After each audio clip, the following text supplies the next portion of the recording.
please all unmute and say the Pledge of Allegiance.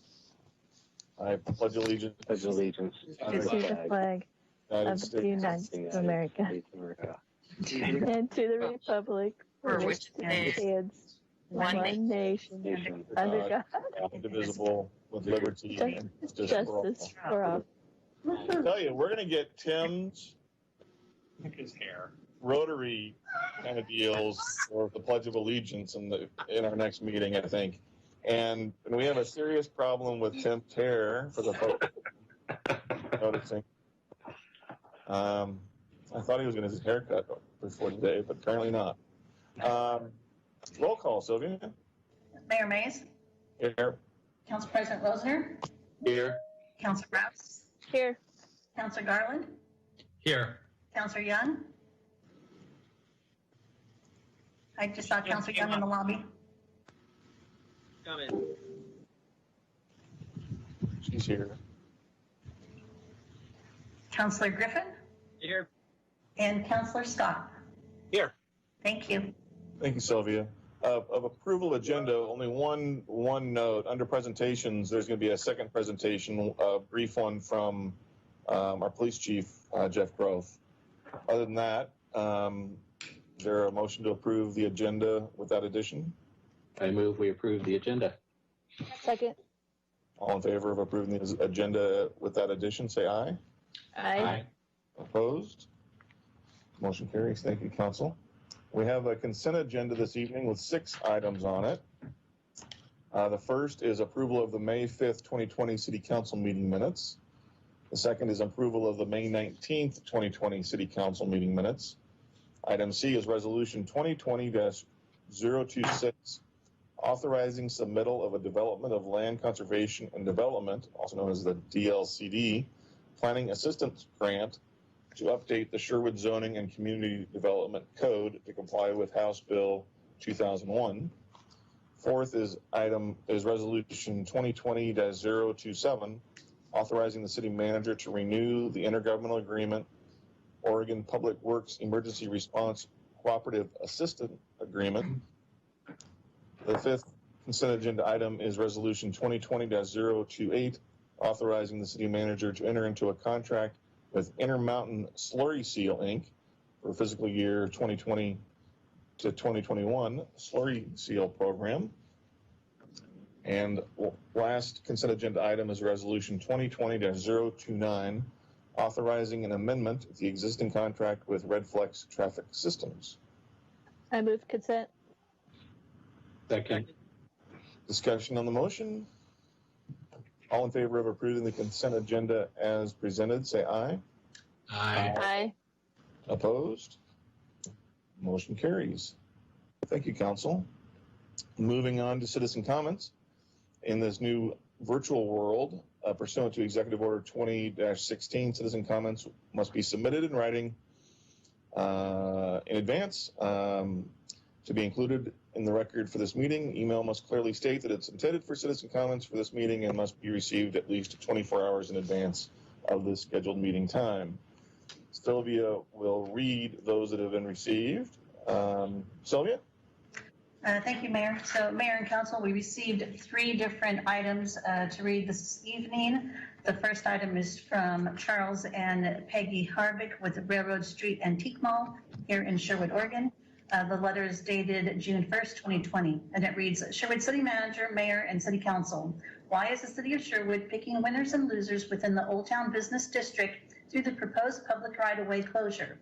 We understand that it is because businesses have been closed due to the governor's COVID-19 order. However, a plan that favors selected businesses at the expense of other businesses lacks basic fairness and equality. We would challenge the idea that any business has suffered more than any other during this time of forced closure. We know that we have personally suffered over 95% business losses while being closed. Why is a right-of-way closure being considered when more inventive business practices have not been fully explored? Have all the options for the use of private property been explored? All of the businesses that are requesting special treatment through the closure of the streets operate limited business hours. Could these businesses not increase capacity and revenue by being open 7 days and extending business hours. 3 businesses in Old Town have all been open for over 30 years, are open 7 days a week: Clancy's, Rainbow Market, and Railroad Street Antique Mall. The first communication that we received about the proposed street closure was when we received a notice on city letterhead that streets in Old Town would be closed May 28th. We received this notice from another business owner on May 20th. We wrote a letter on May 21st addressed to the city manager, mayor, and city council expressing our concerns. We have included both for submission in the public record. Since May 21st, city manager Joe Gall has gone out of his way to communicate with us on this matter. We appreciate and support his efforts to include all of the concerned business owners' needs. We have been Sherwood residents, property owners, business owners, city supporters, and community volunteers for close to 40 years. Our business has supported many other businesses to bring in people from outside the community. Our business is a tourist and destination-based business. Every week there are people in our shop that have never been to Sherwood before. Closing the streets will limit vehicle access and will eliminate parking spaces, which are critical to any retail business. In conclusion, this proposed change to the use of the public right-of-way would severely harm our business, especially after being closed for 2 months because of the governor's COVID-19 order. Another 3 months of blocked access to our business could mean it will not survive. The city of Sherwood should not be picking who survives through their control of the public right-of-way.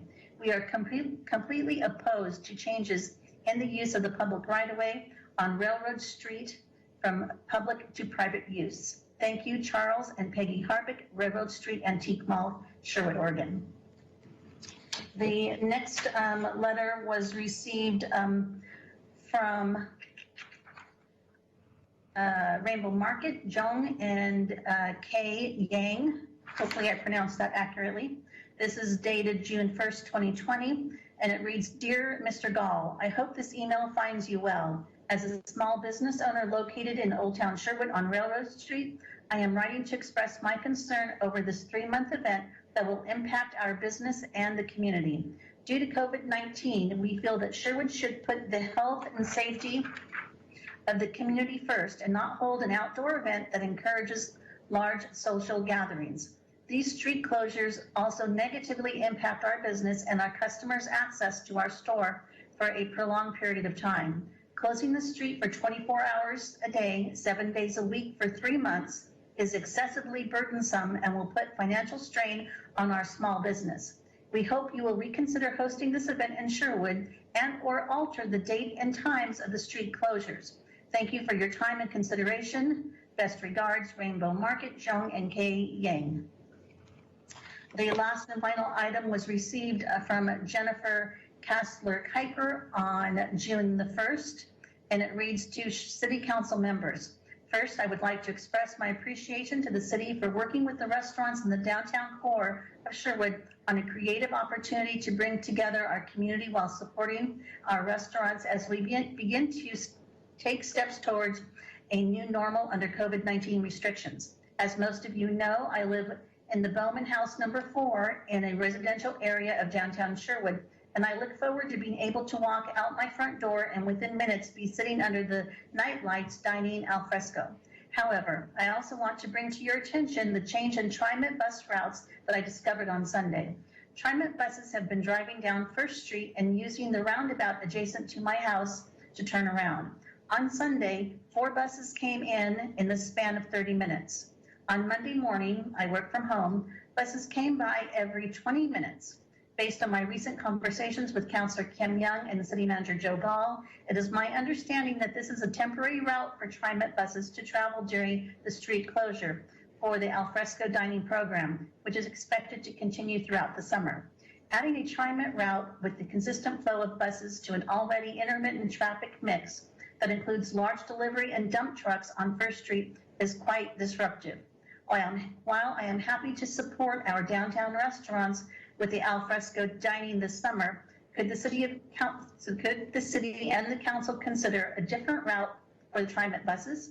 In lieu of that, I respectfully request that the council ensure that TriMet will return to its regular bus route once the alfresco dining program is over in September.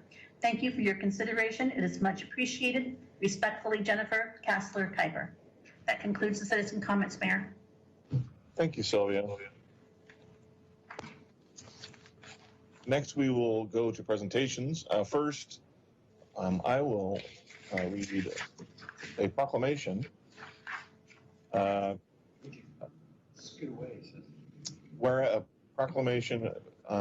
Whereas the circumstances of the COVID-19 pandemic resulted in an abrupt closure of school buildings, enforced social distancing, and the launch of distance learning, and the class of 2020 this spring has experienced the cancellation of important in-person celebrations, traditions, and activities such as award ceremonies, competitions, musical performances, theater productions, athletic events and activities, artistic showcases, homecoming, and prom. Ugh, you gotta feel for the kids. And members of the class of 2020 are experiencing their high school graduation ceremony through social distancing guidelines. And the class of 2020 has been patient, understanding, creative, inspiring, and resilient through each of these changes and layers of loss. And the Sherwood City Council congratulates and honors the schoolwork and completion of credits by the Sherwood High School senior class of 2020. Now, therefore, I, Keith Mays, Mayor of Sherwood, encourage all citizens to join our neighbors, our Sherwood City Council, Sherwood community by declaring the week of June 1st to 5th, 2020 as honoring the high school senior class of 2020 week. As we all have either high school seniors that are graduating this year or friends adult friends that have students graduating or know other seniors, I cannot imagine the challenges of missing all those type of events. So I hope they're troopers. We'll just say that. Next, under presentations is Jeff Groth. Chief? Hi, Mayor. Are you able to hear me? Yeah. Very good. And City Council, good to be with you tonight. So I've been asked to read the joint statement that we posted and signed on with several other law enforcement agencies. So I'll just read that. Joint statement from Metro Area Law Enforcement Partners, May 28th, 2020. We stand together as law enforcement professionals in the Portland metropolitan area to condemn the tactics and actions demonstrated in Minneapolis, Minnesota. It is our job to protect life and increase public safety within our communities. The incident in Minneapolis does not reflect our value of the sanctity of life or the code of ethics we have sworn to uphold. It is disheartening when the actions of so few tarnish the noble profession that we have dedicated our lives to. We are committed to maintaining and strengthening the trust of our communities who grant us the privilege to serve them.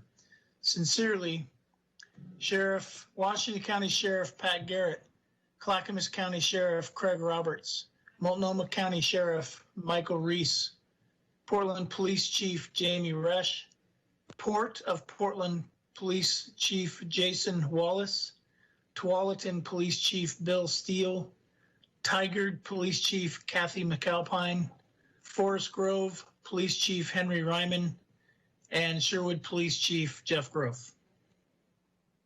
Thank you, Chief. So that was a statement that I'm very happy that was presented to us, and we were given the opportunity to, as I said, sign on that. But it's more than a signature. It's absolutely how we feel, and I can tell you that I have more to say on the matter, but that will probably come in the days that follow. And so just stay tuned to our social media channels and may very likely have a further statement from me just about the state of things as I see them. So I will leave it at that. And if there's certainly answer any questions. Thank you, Chief. We might have questions at the end, but I think it's safe to say all of council stands with our our community members, our public safety law enforcement professionals, and we know that the Sherwood Police Department officers all do it right, and we appreciate your service in our community. Thank you. New business. First item under new business is Resolution 2020-030, declaring the need to acquire interest in certain real property. Bob Galati?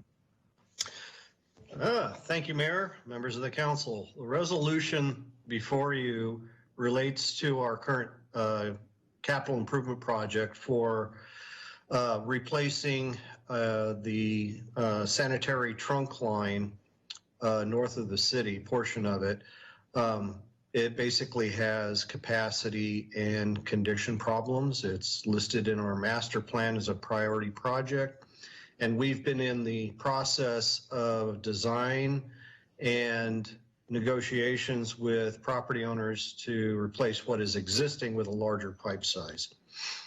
The negotiations have been ongoing for several months, and we've sort of hit a small roadblock with being able to move ahead.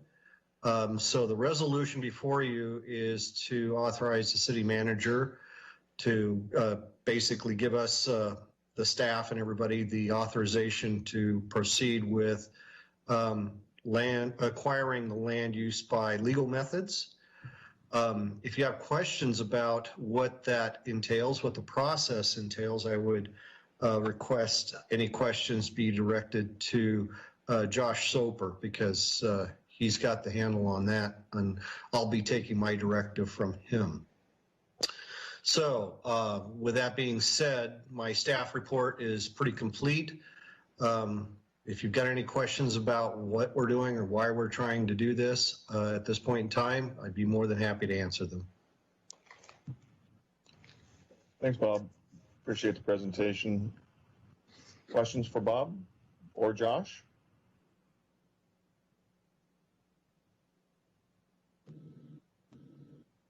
Discussion or action by council on the proposed resolution?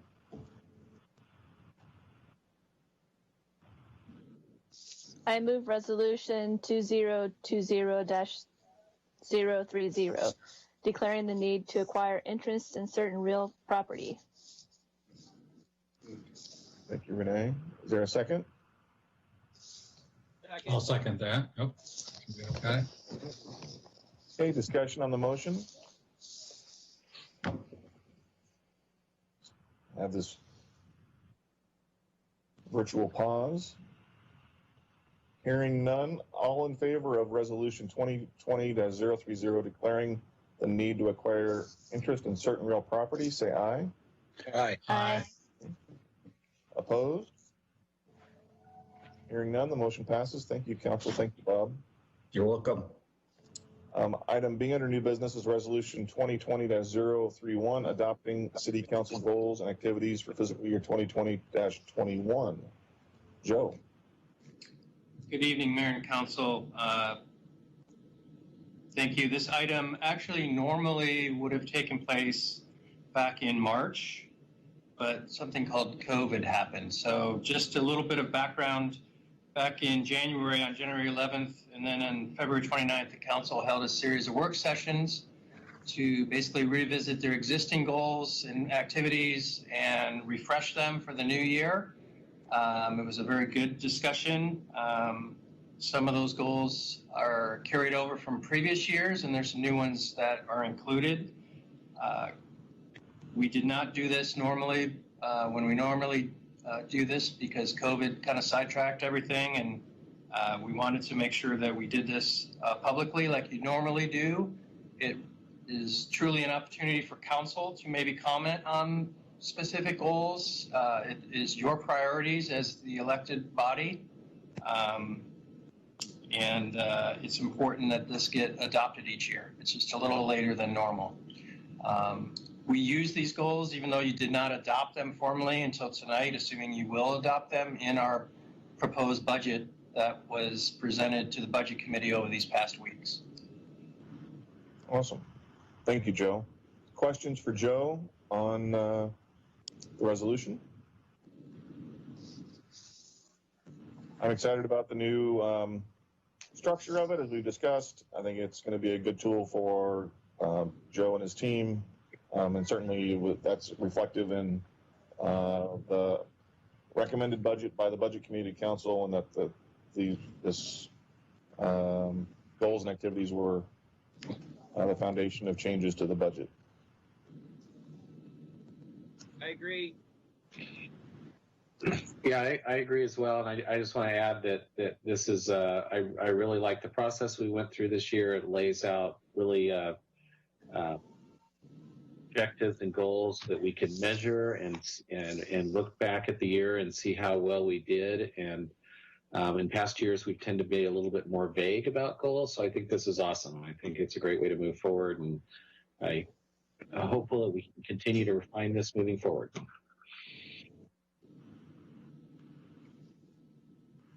Any other discussion or motion? I move resolution 2020-031, adopting city council goals and activities for fiscal year 2020 and 21. Second.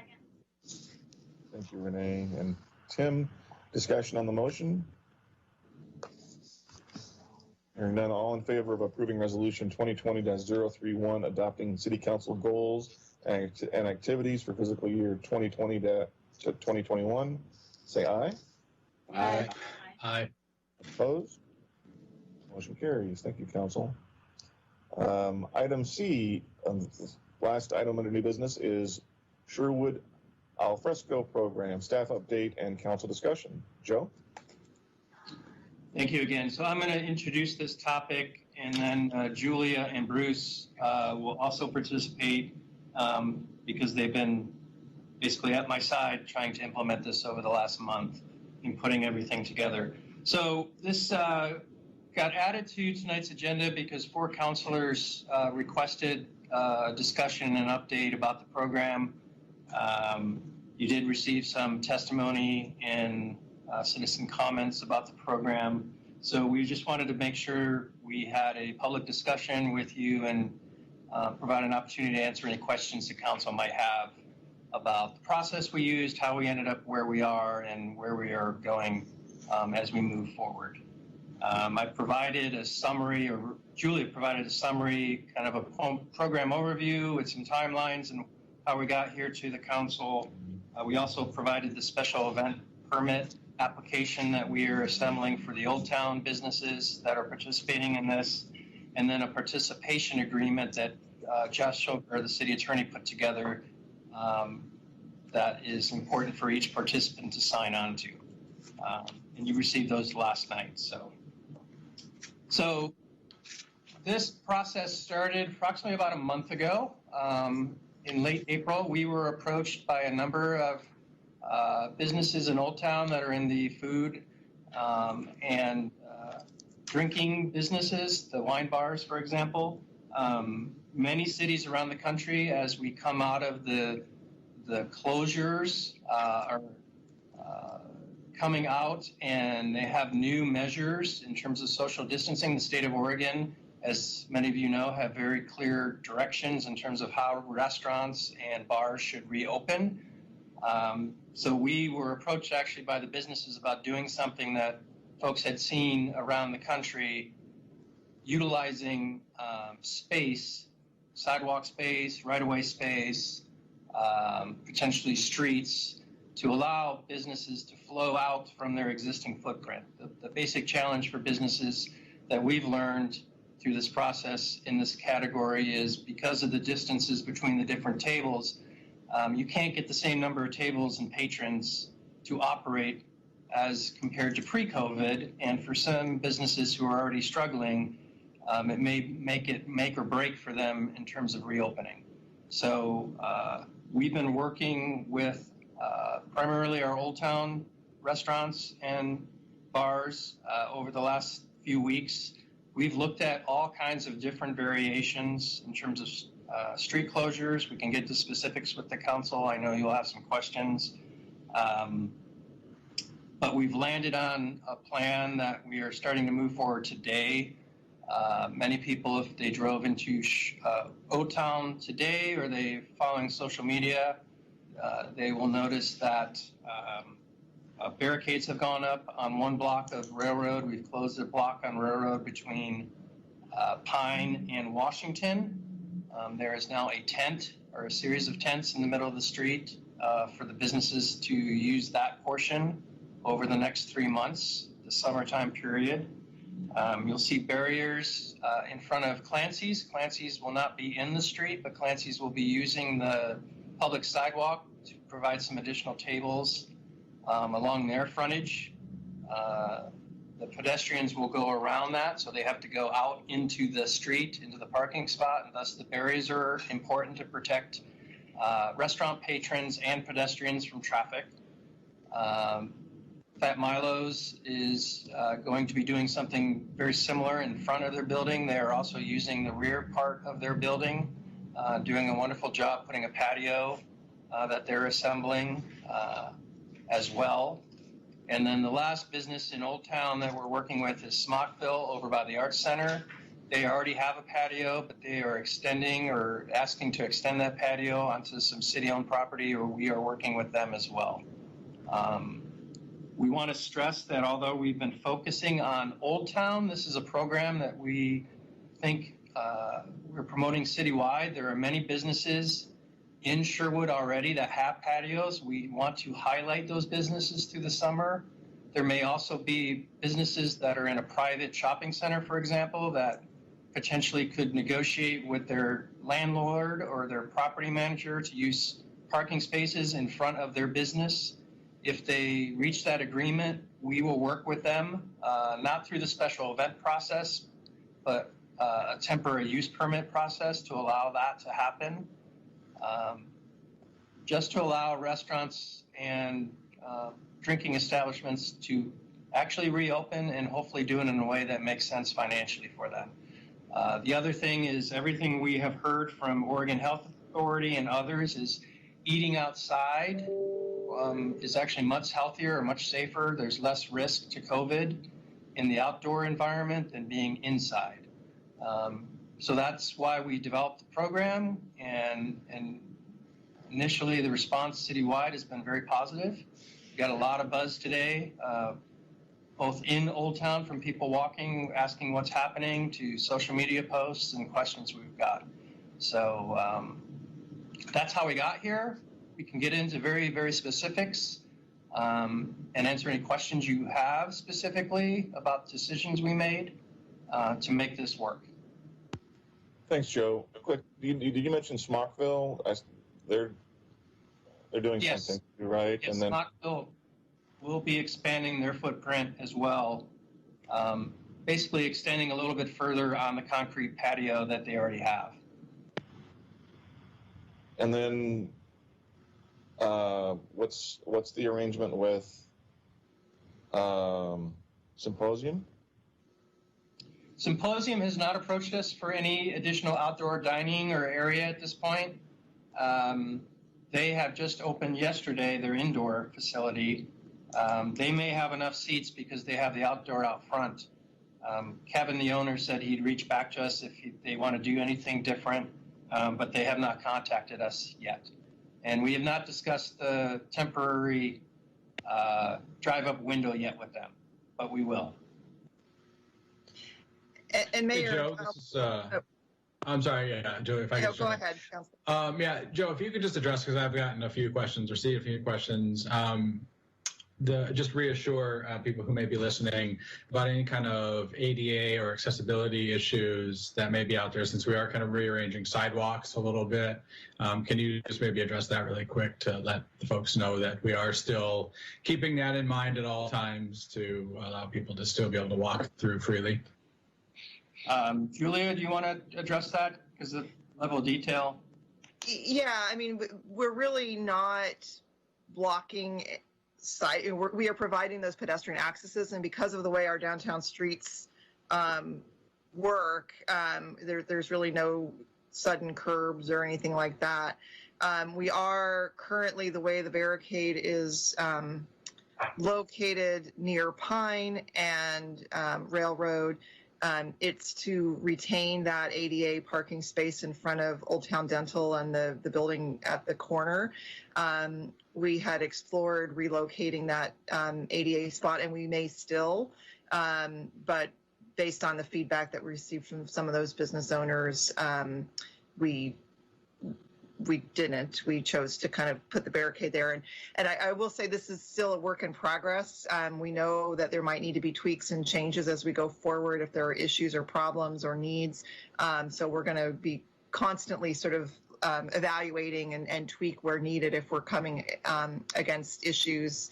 And I'll also note that while we're talking about the alfresco program, all of Old Town and all of the city is sort of coming out of COVID, and Joe and Bruce and I were walking around this morning, and there are salons that are having people wait outside on the sidewalk, and we may, through those conversations, decide that we need to have some temporary ADA spaces there as well to just kind of help facilitate locations, especially since we're taking up some parking that people might be utilizing. So we're going to continue to work forward as we go through this process.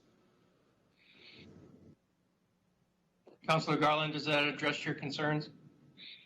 Yeah, it does, Joe, and I think it also just brings a point too, just in general, as we are getting back to business in Old Town, everybody's opening, and Julia kind of alluded to things being a little different. Just a little statement for everybody out there is to please understand that this is not business as usual. We're not flipping a switch and going back to the way business was handled prior to the shutdown here. So be prepared to accommodate, be prepared to perhaps park a little farther away than maybe you normally would if you were going to one of these restaurants and have to walk half a block or so. We'll obviously be accommodating as much as we can with parking in Old Town.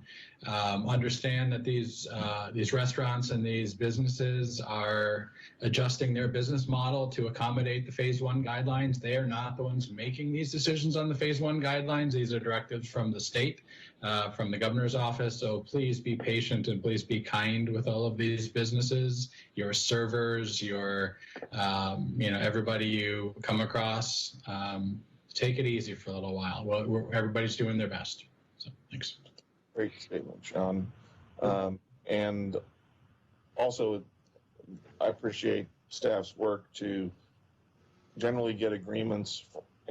There's no perfect solution to this event that staff has put together, but the fact that you did the best you can, more or less almost block for block, to help and not harm with these ideas and reach agreement, because that's kind of what's most important. And I'm looking forward to seeing what happens in other parts of town with being able to expand businesses potentially into parking areas where those businesses and their landlords can agree as well.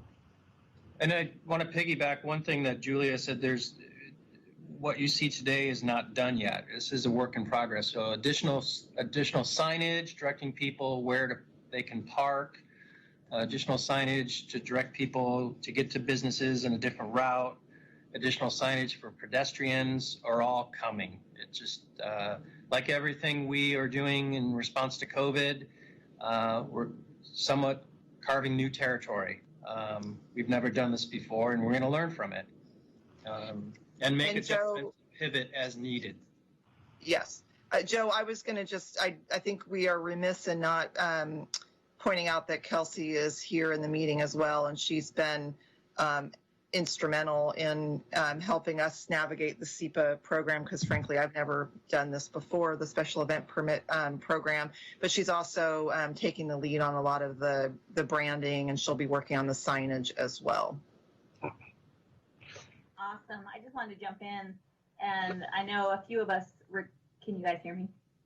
Yes. Okay. I thought I saw Joe putting his ear to the speaker. I know. Getting old, sorry.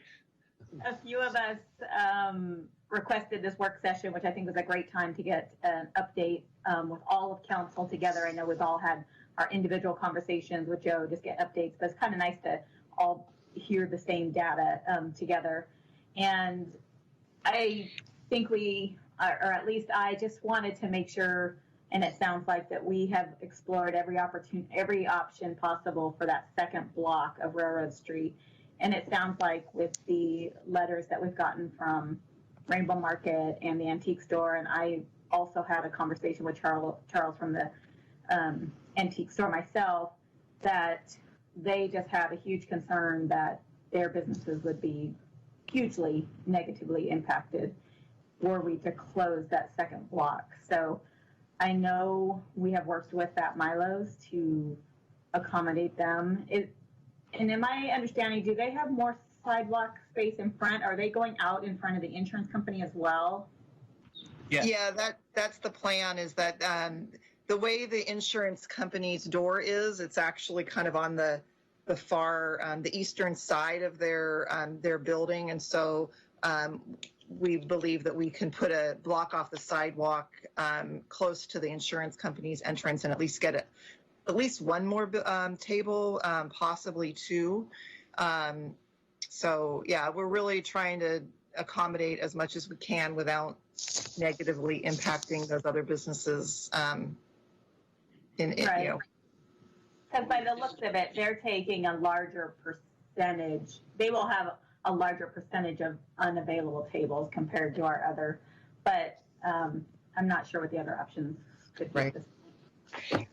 Well, So go ahead, Renee. I have a couple of questions, a comment, and then a statement. First of all, I think you guys as staff have done a great job with what you have and trying to work with all the businesses. So I too want to give you the kudos. I did reach out to Charlie, and unfortunately we didn't connect. I sent him some questions via email. He called me back when I was on a meeting, so I wasn't able to talk to him personally. But I did have some specific questions for him to see what his feedback would be on that, and I will reach out to him again tomorrow. Regarding Fat Milos, were they agreeable to the extended hours? I think their hours are extended a little bit, right, Julia, compared Yeah, to I believe they proposed, it's their proposal for the extended hours, and I believe that they're, based on our conversation today with them, they're going to be open later on Fridays to do their fried chicken, I believe. So that's their proposal. Okay. And then do we have any comparison as to how other cities offering the alfresco are dealing with businesses that aren't in favor of this? Julia, you can chime in after me. This is such a new concept that I don't know if anyone else that I'm aware of in the region, at least, has closed the street. Extending into sidewalks is a little easier. We were already doing that on a limited basis. Parklets, which are basically using the parking spots, have been happening. That's not a new phenomenon. There are cities that have done that, which is less impactful. I think closing streets, I'm not familiar with any other city. I know Portland wants to do that, but they are obviously not open yet, so they haven't implemented anything. There's discussions that I've seen, but I don't know of any other city, and we haven't done a thorough check-in with all 20 plus cities, but I think we're one of the earliest to do this kind of work. So, okay. All right. So two more things. One is a statement from another business that made the statement of the following. I wrote it down because I didn't want to misquote, that they would like to see a majority of the businesses on the street be served or not served at all. They also said that they believe that having that part of the street shut down would be a win-win for all businesses, and that it's better that we work together. We are stronger together. And then the other one's my last question, at least for now. When we talk about extended sidewalk use, is Rainbow Market and the Antique Mall, are they interested, or would they work with Fat Milos to extend tables into their frontage? Because as somebody already stated, they are taking the biggest hit on the amount of tables to be served. So I don't think that would work for the Rainbow Market based on their building frontage and where their door is, and it would then block the insurance agent's entry. And frankly, we haven't had that conversation with the Antique. I'd have to look and see where their door is. That might be possible to do a little bit. The challenge is the parking, because basically the concept of going into using the entire sidewalk is predicated on being able to take over the parking spaces. So the plan right now is essentially the 2 parking spaces right out in front of Fat Milos would be eliminated and become pedestrian access to allow pedestrians to navigate around the sidewalk. So Fat Milos could have that entire sidewalk area in front of their building without pedestrians walking through it. They'd be routed around it. So if we went further down, I'd have to look and see what that would do for the parking. It might require more parking space loss, and that's parking right in front of that building or that business. But we look at that, but we haven't yet, and we haven't had that conversation. We have had, I think some of you know, had the conversation about in the back, the patio that is being built or expanded by Fat Milos. There's space that the antiques shop has right adjacent that Charlie has offered to Fat Milos, but at this point they're not interested. So they could actually do more tables in the back if they wanted. They were concerned about potential liability if they did damage to that surface. Yeah. Just because it's someone else's property, they were concerned about that, is my understanding. So that offer was actually made to use that space? Yes. Yep. Through Joe, yes. Yes. Okay. Yep. So I can add a little context there. I did talk to Fat Milo's owner, Rachel, today, as well as talking to Charlie the other night, and I did bring up that issue directly, and she confirmed to me that she has not been made that offer directly. She's only heard about it through the city, and then she reiterated her concerns around being held liable for damage, unintentional damages or other issues. So I think that was the message she relayed to me. I don't want to speak for her too much. But Councilor Browse, I think both issues, we can still continue to have conversations. My understanding, timeline-wise, Fat Milos is going to start takeout, I believe, as soon as tomorrow, but they're not going to do the dine-in until the 14th of June. So there's still time to work through those possibilities. So Yeah, like I said, it's a huge hit. I mean, they're the biggest impacted of all the restaurants in the downtown corridor. And there's other restaurants or businesses that might join in. Just Barking Frog is part of the conversation, but we haven't worked out any specific details or needs.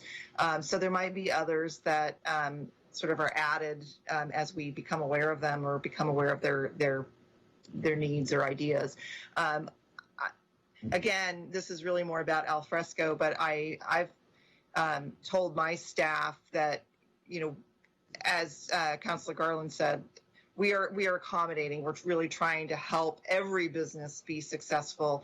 And so I've told them, let's be creative. Let's think, if there's a need, let's talk it through and see if there are ways that we can deal with that. And like I said, we've had a couple of hair salons ask about tables in the sidewalk. And luckily it's in locations where the sidewalk's more than wide enough to accommodate that so patrons can wait outside. So it's possible that other businesses may have needs that we haven't even thought of yet. And so we could potentially do additional modifications. And is there a conversation or a possibility of a conversation amongst those businesses together on that side of Main Street, or not Main Street, Railroad Street, instead of separate conversations individually, but have them all together? They're all adults. Oh yes, I agree with you, Renee. You try to get them together, but you got to get them. You got to be willing. Yeah. And I think there was an initial meeting that you had that they were all invited to. Is that correct, Joe? yeah, back on May Well, we didn't. We focused on the food and Right. drinking establishments first. When we met with everybody on May 11th to hear from them and what their challenges were, we did not include all Old Town businesses. And in hindsight, if I could do it over, we would have probably done it differently. Because I think to a certain extent, we were trying to meet their needs, including closing all of Railroad for the 2 blocks without getting the input from the other businesses. And when we heard the other businesses and how strongly they felt about it and the impacts on them, we had to shift. And it's a balancing act, and we're trying to balance potentially competing interests, and that's not been easy to do. So, Well, Go ahead, Tim. yeah, I have to say that if you think about it, our streets and our infrastructure, they were never designed for this, right? So, and I really appreciate the monumental effort the staff has put into working with all these businesses, trying to find solutions, and really looking at it on a case-by-case basis. And I think you guys have done a great job, and I like how things moving forward. And Julie, I especially like your comment about getting creative, thinking differently about how we do these things. But at the end of the day, for me, we have more than just restaurants and bars downtown. We have other businesses downtown, and we need to be listening to all of them to make a major decision like closing a street. Yeah. Quick points. One, Sesame Donuts might, if you haven't reached out to them, they might have needs, wants. They haven't come up in any conversation that I heard. Mayor, we have talked to them. Okay. So they have some other things in the hopper, actually, that may or may not happen where their focus is. So, but we have approached them as well. And then from just a practical question for Josh and Joe, people are going to be serving liquor in the streets. I was just thinking about that. This is a special event. What's the liability? Where's the liability land? So our participation agreement requires any of these businesses that will be serving alcohol to have $1 million liquor liability insurance policies and indemnify us. And in addition to that, OLCC, I think while we may be the first, we are not the only ones thinking about it. And the OLCC has modified and relaxed their restrictions significantly to allow expansion out into public spaces like this. So, they're getting those approvals through the OLCC as well. Any other risk liability that we should be aware of that we've evaluated? I'm throwing it out there. General liability. Yeah, they're also required to have general liability insurance and, up to the Oregon Tort Claims Act limits. I think we're pretty well covered on the liability issue for the areas that are assigned to each of the individual businesses. The city does have some exposure for any areas that are not assigned to a particular business because then we're responsible for that area. It's closed. But we've done, I think, what we can to limit our liability. Okay. Any other questions or? If I could jump in, this is Sean. Yeah, I got to say too, but I'll let Sean go first. Okay, thanks, Doug. Yeah, I'll try and be brief. So I've also had the opportunity to speak with Rachel from Pat Milos and Charles from Antiques Railroad over the last week or so on this, and so it's great that they were able to, they both reached out to council, which I thought was great. They wanted to find the best compromise for everybody here as well. So I thought it was great that they were so forthcoming and that they were able to come to us, council, and to the city as well to try and work out a plan, because I think they understand that this is going to be difficult coming out of this.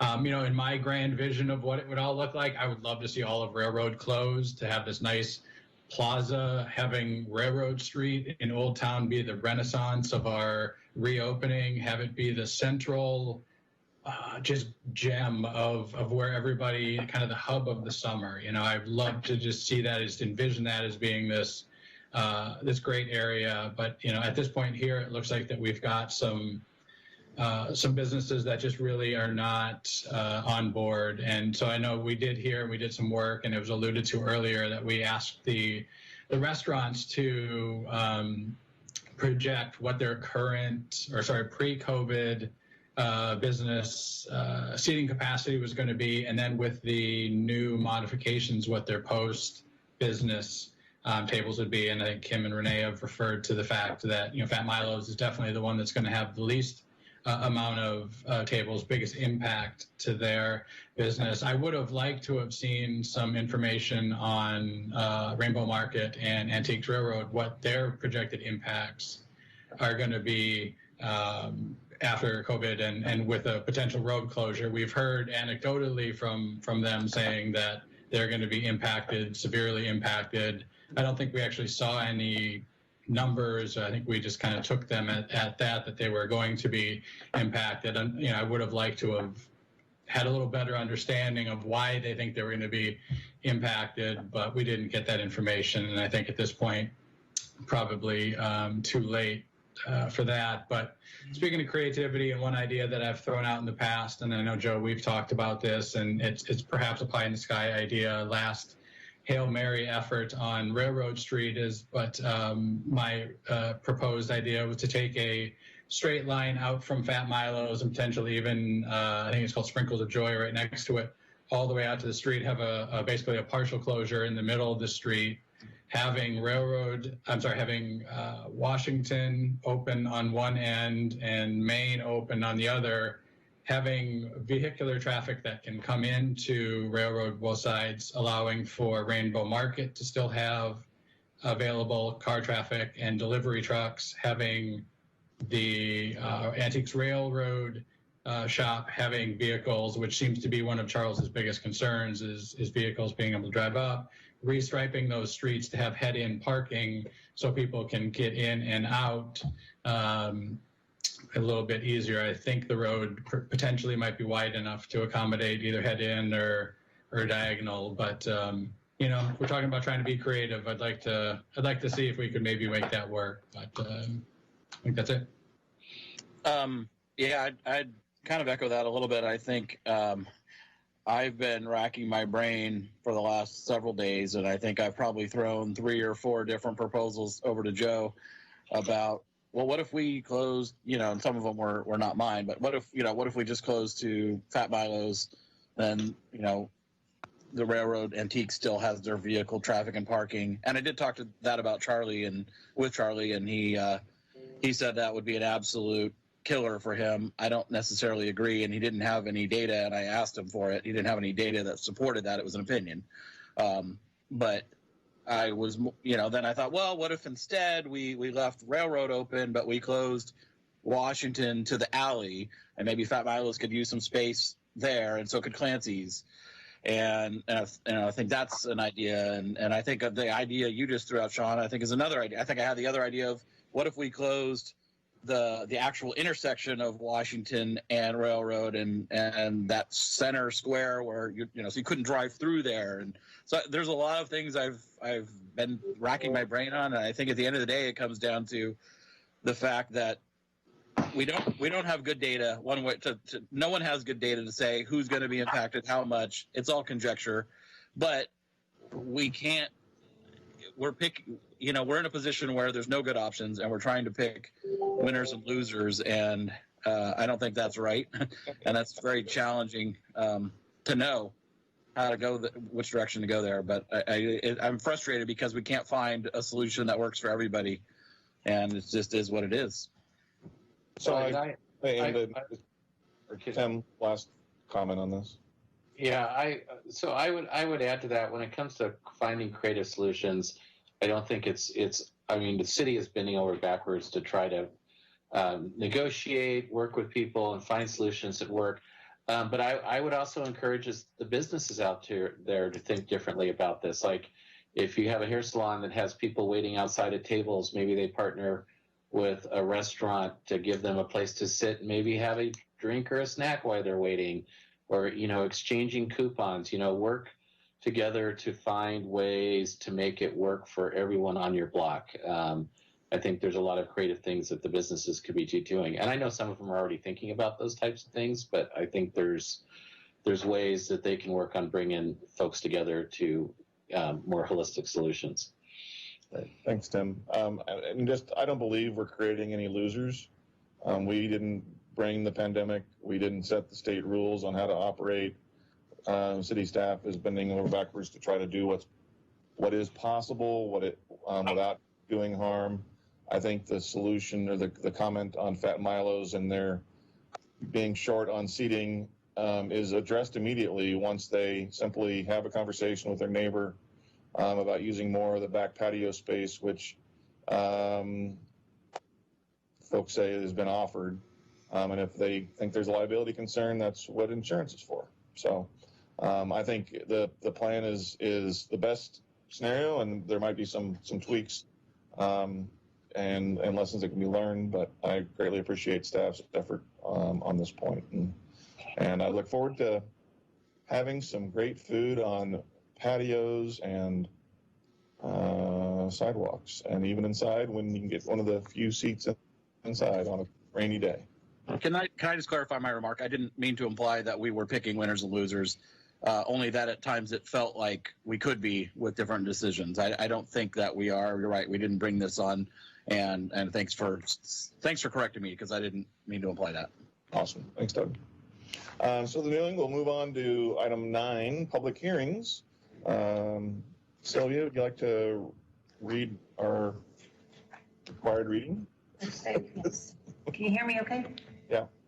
The Sherwood City Council will hold a public hearing this evening to hear testimony on Ordinance 2020-005, amending sections of the Sherwood Zoning and Community Development Code as it relates to the regulation of signs.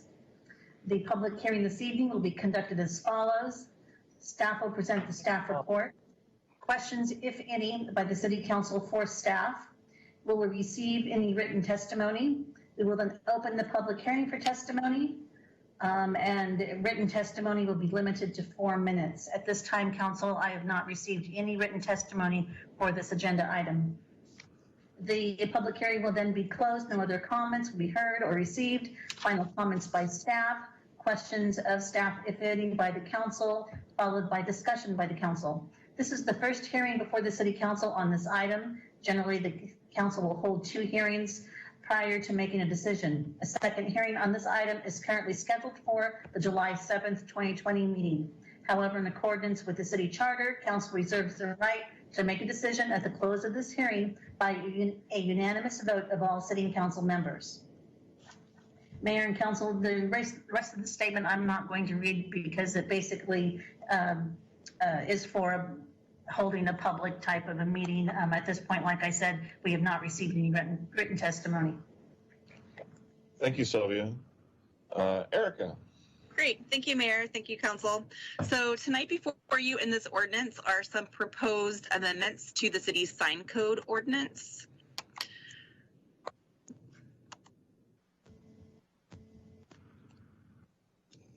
So just a little background on the city sign code. The last time the sign code was updated was in 2012. And then in 2012, at that time, the intent was to actually prohibit feather or teardrop signs. But the code language that was adopted wasn't necessarily clear and didn't have a clear distinction of what is a flag versus what is a flag sign, which often we refer to as a feather or a teardrop sign. In 2017, staff went back to council to seek direction on this issue, but it was set aside due to some council changes. And recently, within this last year, we picked up this topic again, dusted it off, and we have made some proposed changes to our sign code chapters. So, like I said, flags versus flag signs.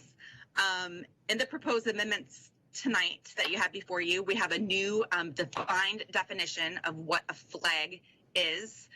And then we have some new clear standards for what a feather sign is.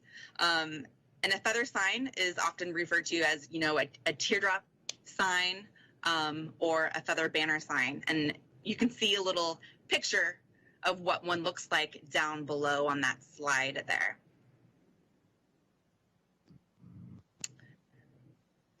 So our proposed amendments for what we are calling feather signs and not flag signs is that they're going to be temporary in nature, and they can be permitted up to 90 days per calendar year.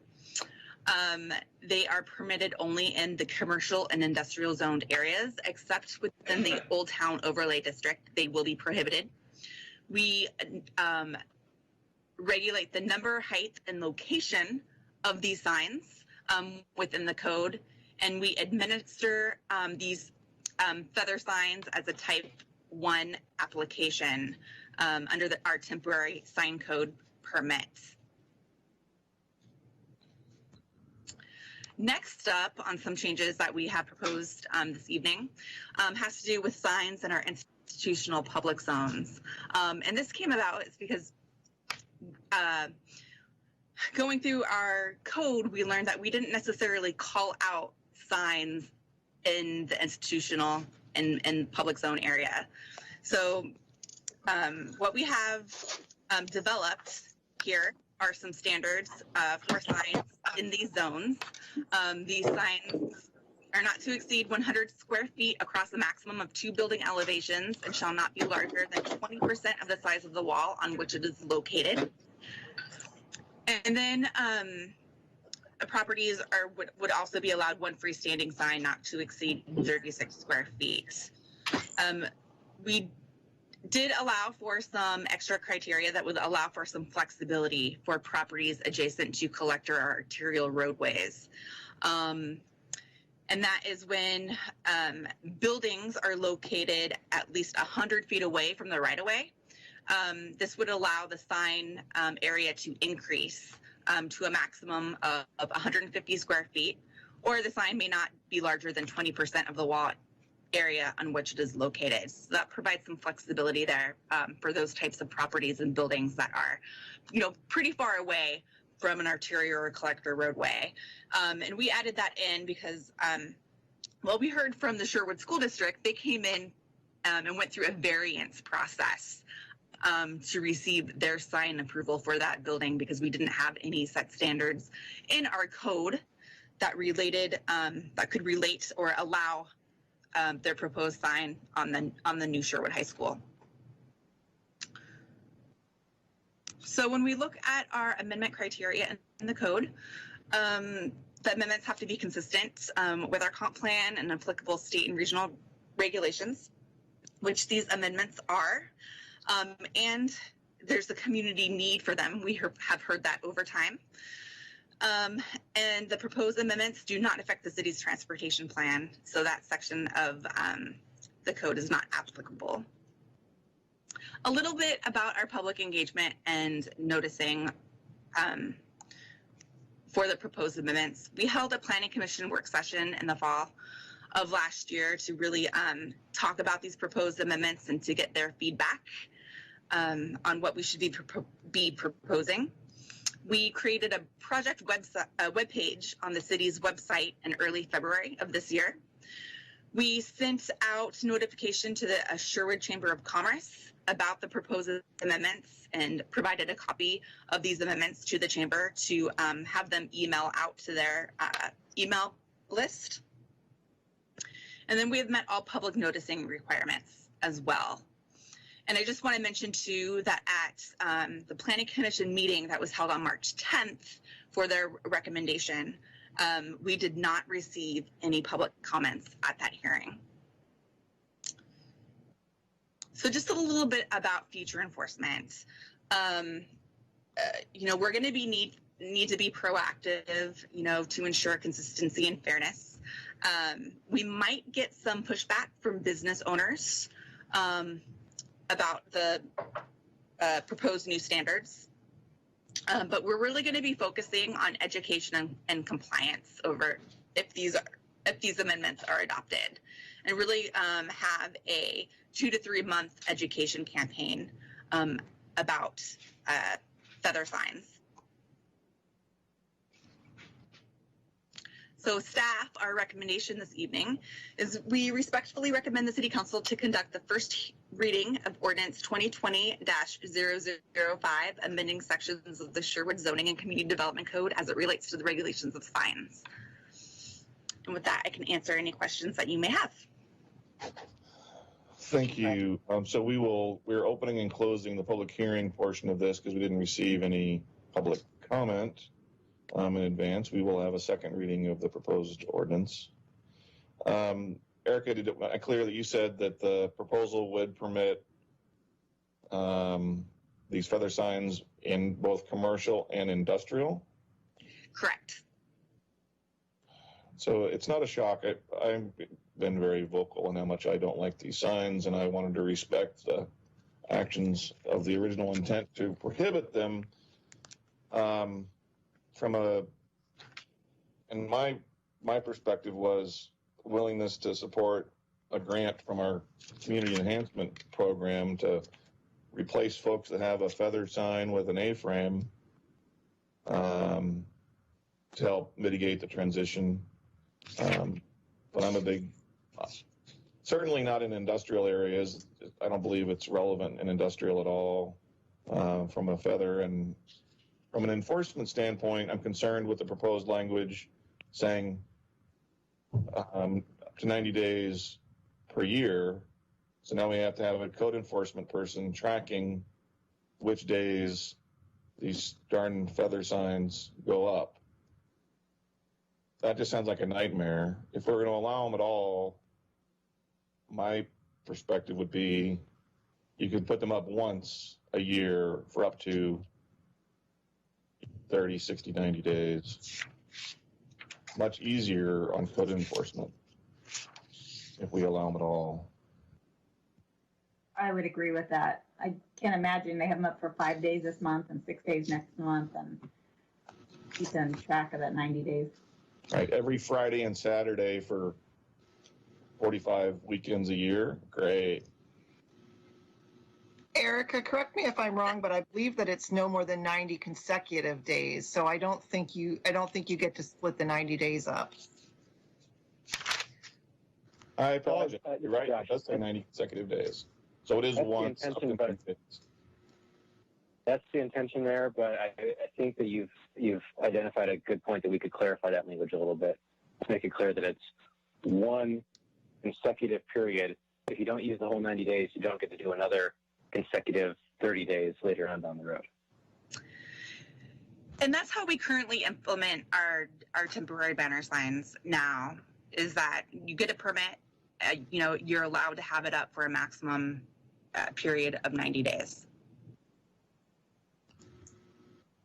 So I would like, for us to have a motion in the next meeting or even to talk about it today of prohibiting them in the industrial areas, industrial zoning. And if there's appetite to replace the existing ones in commercial with free A-frame, which are much more community oriented, I would be supportive of that. I would disagree with removing it from industrial. I think there's lots of businesses that operate in industrial zones that have a need for signage.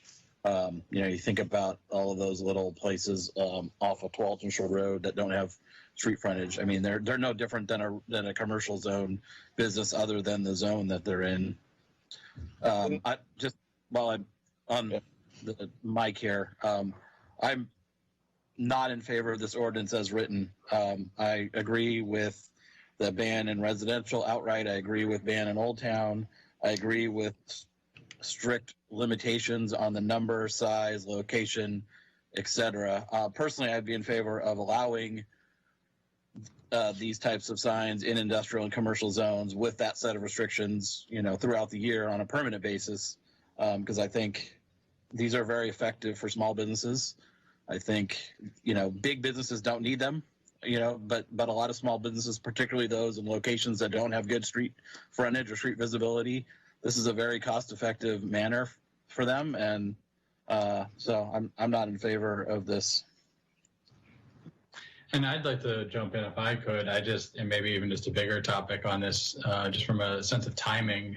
I'm not sure that I agree that this is a great time to be discussing potentially negatively impacting our businesses right now by restricting signage.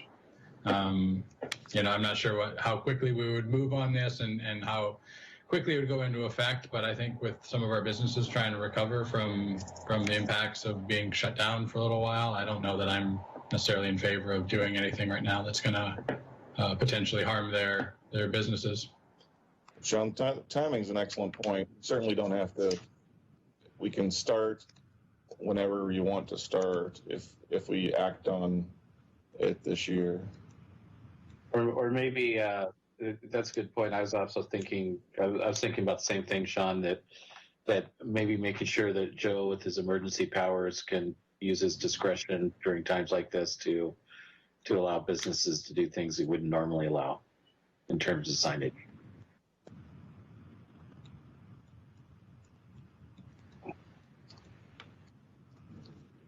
Other thoughts, ideas? We have another hearing in 2 weeks. Will this help us get rid of the billboards? All process.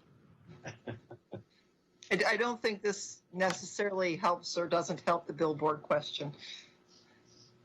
It addresses the general look and feel of the community.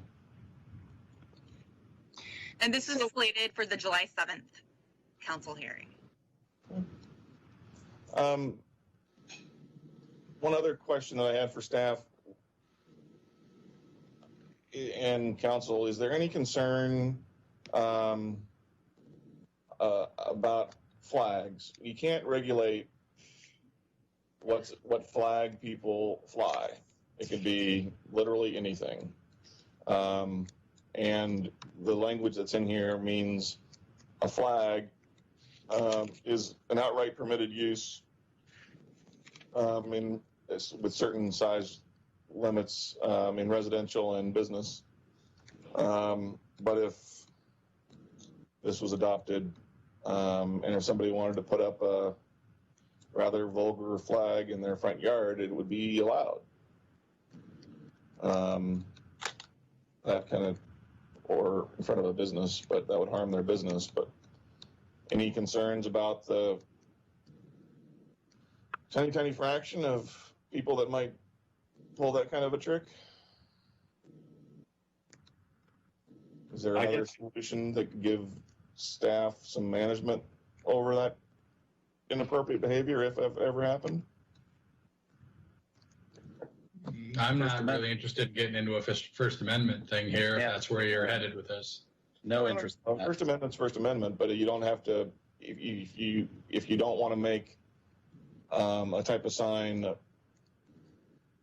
a outright permitted use, make it a conditional use, then it gives your city manager some authority that wouldn't have otherwise. Just floating it out there. I'm not sure where you're going with this. Oh. So if a neighbor wanted to put up a Nazi flag, yeah, they would be hated by the community, but it wouldn't be illegal. I don't think we can make it illegal based on legal precedent. And you're right. They could get a permit. They would be allowed to fly whatever they wanted for a period of time. Absolutely. So, Mayor, what I'm hearing you say, I think, is that you recognize that we can't regulate what's on the flag. Right. So do we want to regulate flags in general? Right. More than we are in this code? Because as you say, under this code, flags are essentially exempted within some size restrictions within the definition of a flag. And then if somebody wants to put a flag up, they can put any flag within that size. There's no other restriction. Yeah. And it might be number of flags or height of flag or anything like that. Yeah. And it might be, don't worry, adopt it to be the case and not worry about it unless there's community backlash or something that gets the attention. I don't know.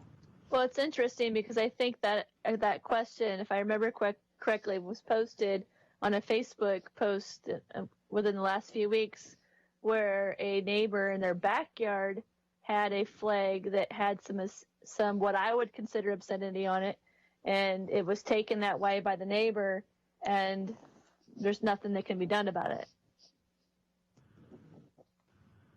I have a question, Erica. You said, if I heard you correctly, that this would go back on the agenda for the July 7th meeting, correct? Correct, for the second reading. All right, so if we did the second reading and we adopted it, doesn't it go into effect immediately? 30 days. Okay, yeah, because I'm in the same place as Sean. I don't think now's the time to be doing something that's going to possibly affect the marketing of a business with all that they're enduring right now. So Josh, can I ask a question? Could we make a later effective date? Yes. So our charter says that 30 days is the earliest it can be effective after being passed. You can also specify a later effective date. Okay. So if council wants to specify that it's effective January 1st, for example, of 2021, you can do that as long as it's at least 30 days after the date of the second hearing. All right. Thank you, Josh. So that begs the logical follow-up.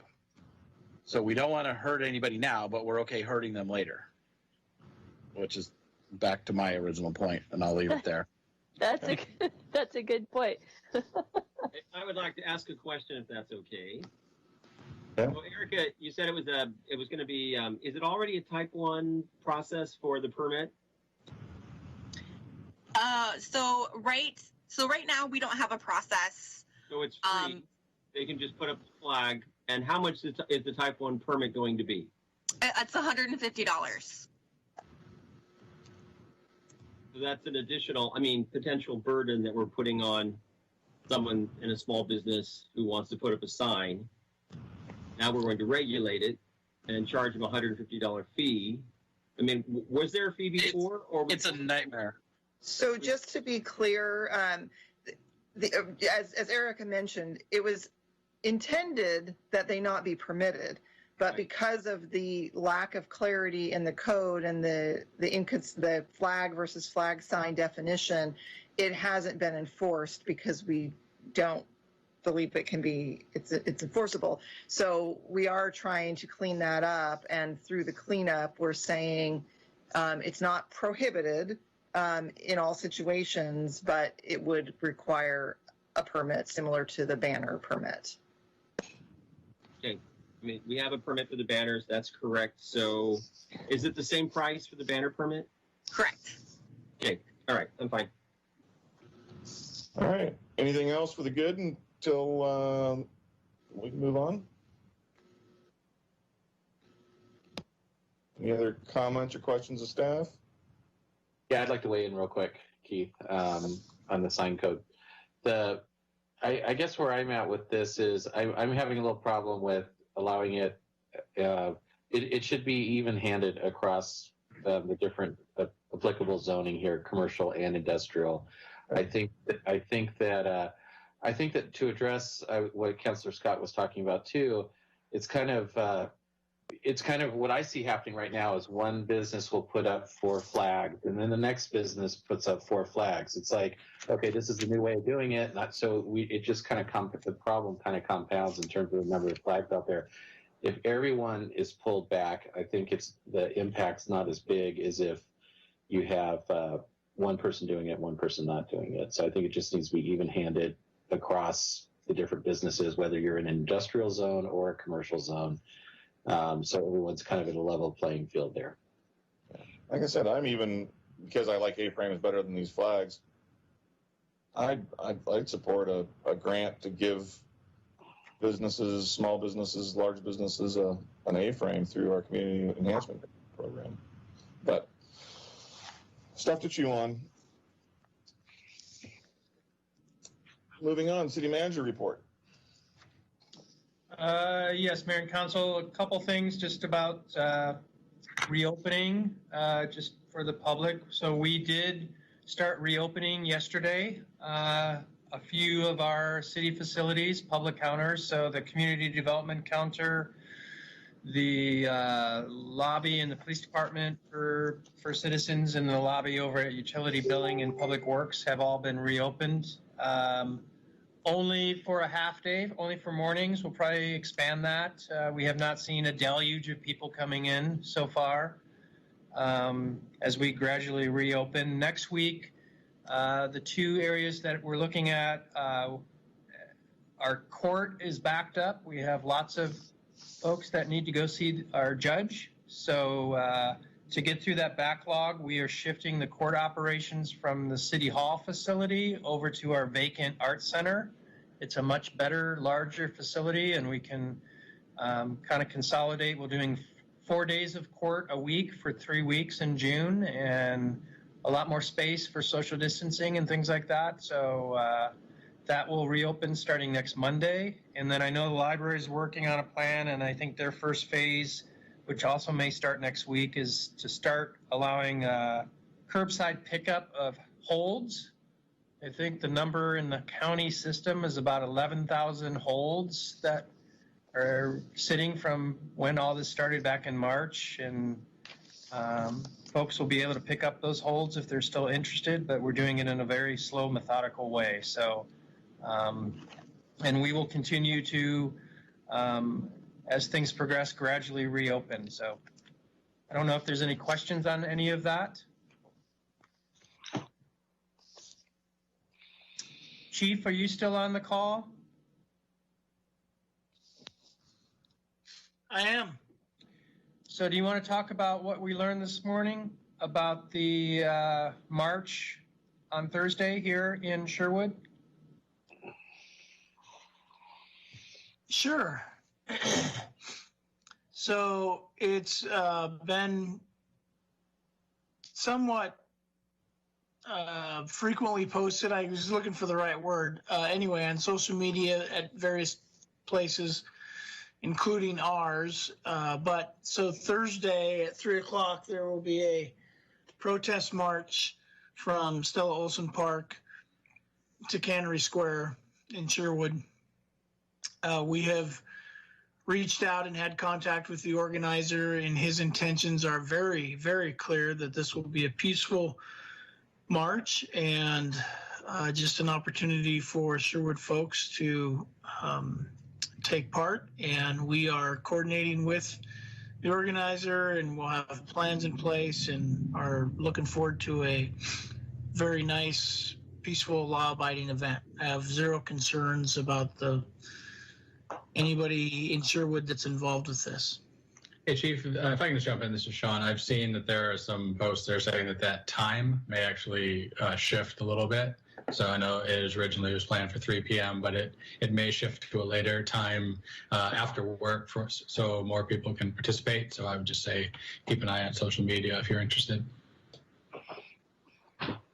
Very good. Thank you. And I do know, as many of the council knows, Tualatin had an event today that drew close to 1,000 people is what I'm seeing. And it was very peaceful, no issues, nothing what we've seen in other cities around the country. So that event will be on Thursday. That's all I have, Mr. Mayor, unless you have questions. Questions for Joe? We've been going at it for quite a while, so we might keep things a little quick here at the end. Is that a hint? No. I'm just guessing. I'm not going to put any time limits on anybody.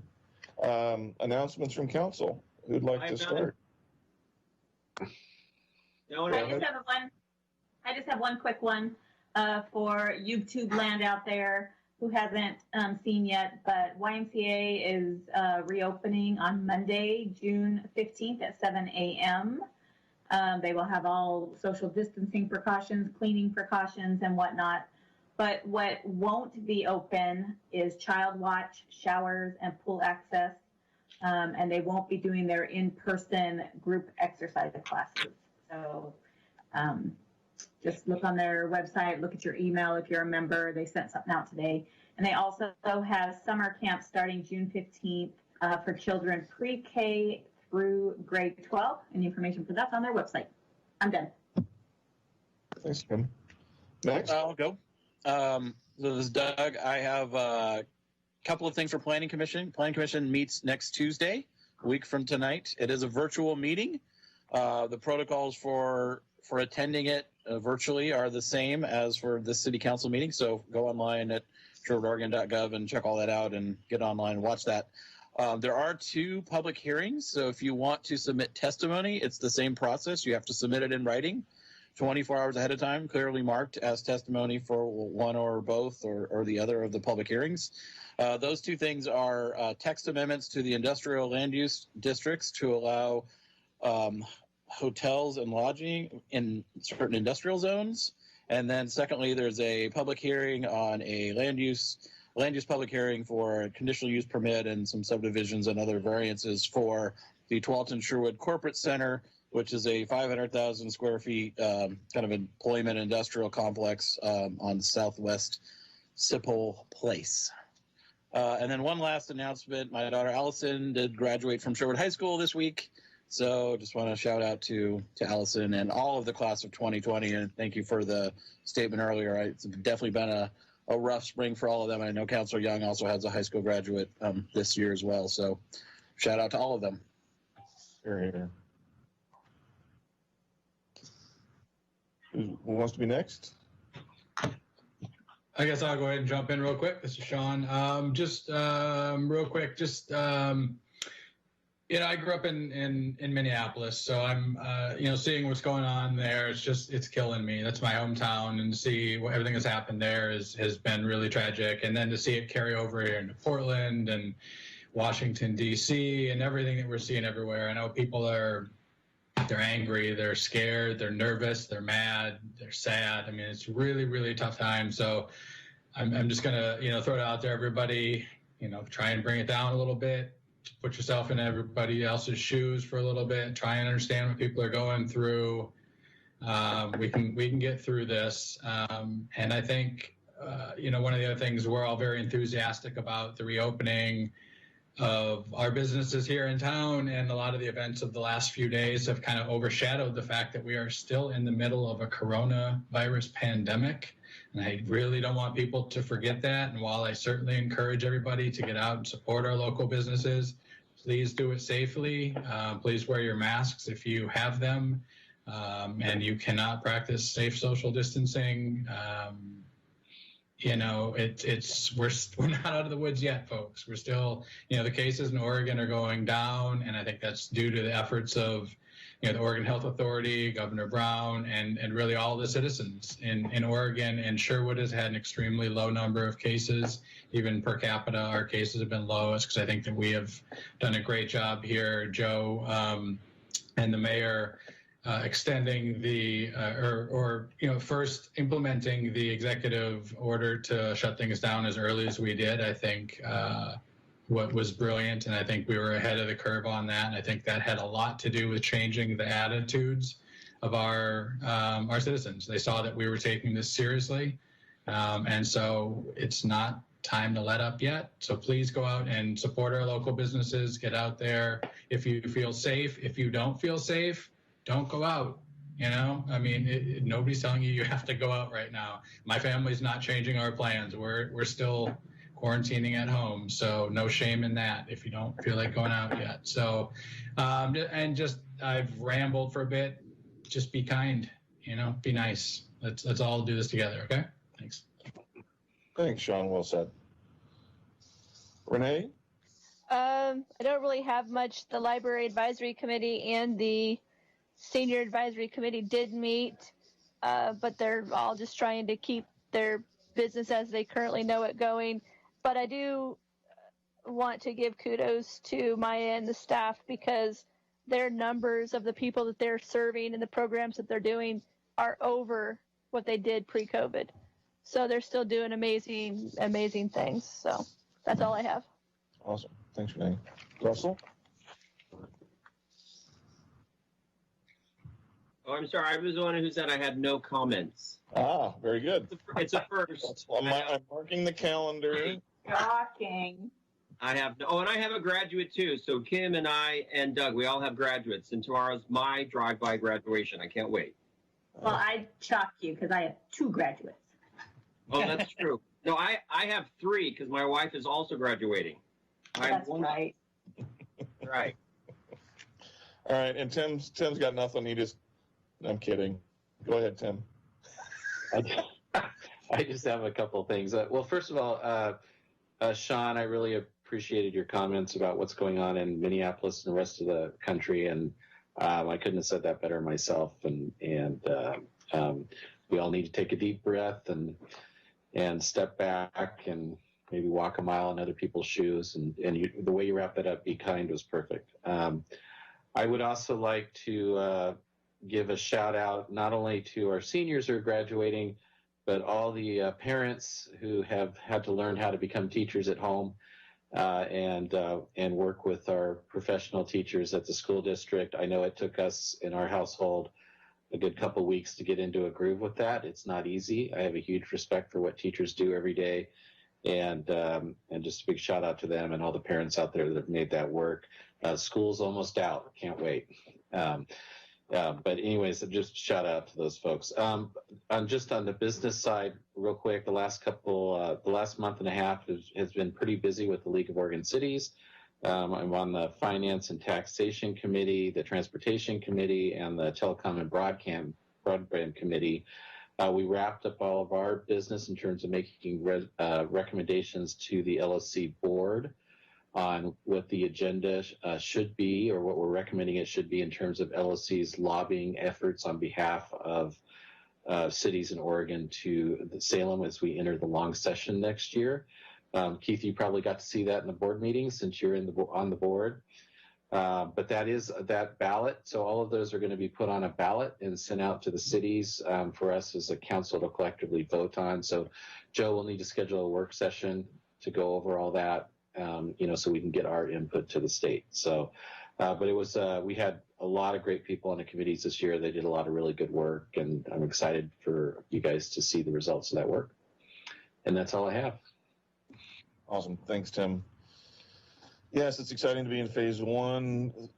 It's great that we as a county and everywhere else, almost everywhere in the state, was able to work for each other, for our neighbors, for those that we do not know, for our family and friends, to help manage this pandemic and get to the point where we're in phase 1 in our county. That started yesterday.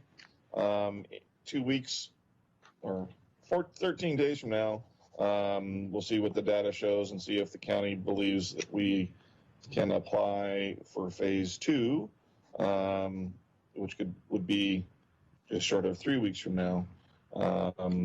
And we'll see how that goes. And I might be one of them, if you go to the gathering on Thursday to show support for good policing and for everyone in our community around our city, but also around the state and around the nation and around the world. Social distancing applies in groups like that. So we don't need to catch it from each other. If you're all walking down the street in a large group, make it a big long train. Stay healthy, stay safe. That's about all I got. I appreciate everyone taking a long day, and looks like the weather is going to be a fantastic Oregon spring weather the next few days, so get out and enjoy whatever you want to do in our new expanded opportunities and support local businesses where you can. Anything else that I missed, folks? No, I think we're good. And we have nothing afterwards, despite Joe wanting to schedule something. Just kidding, Joe. We are adjourned. Night. Good night.